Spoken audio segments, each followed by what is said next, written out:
Tenim un nou exercici d'una gràfica. Per tant, el primer que em plantejo un altre cop, quin tipus de gràfic tinc? Velocitat, temps, en aquest cas.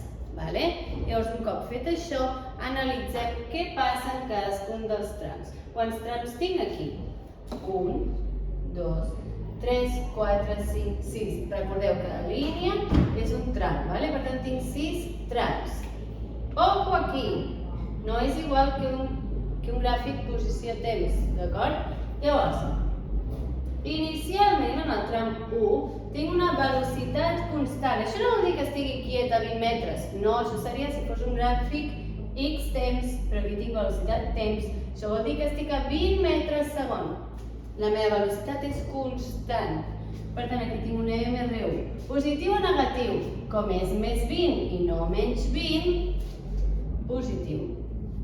Segon tram, passo d'anar a 20 metres segon a frenar per anar a menys 10 metres segons.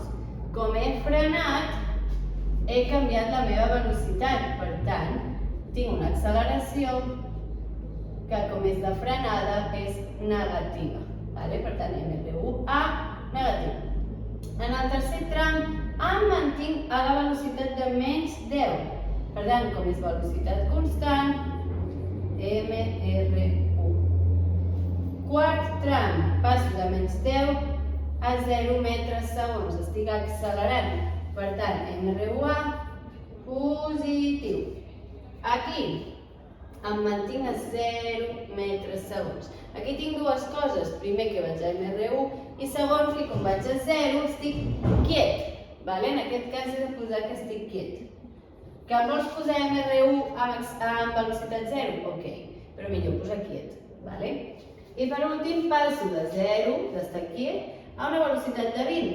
Per tant, estic accelerant un altre cop, acceleració positiva.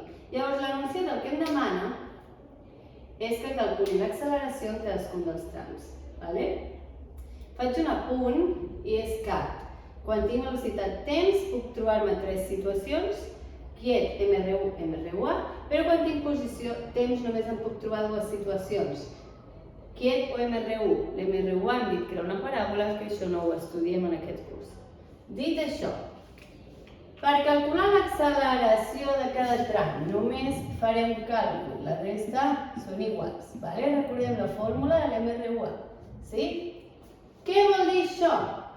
Que en tots els trams que no tingui MR1A no hi ha una variació de velocitat. Per tant, no hi ha acceleració. Per tant, puc dir directament la velocitat no varia, per tant, acceleració 0. Llavors, quins trams són així?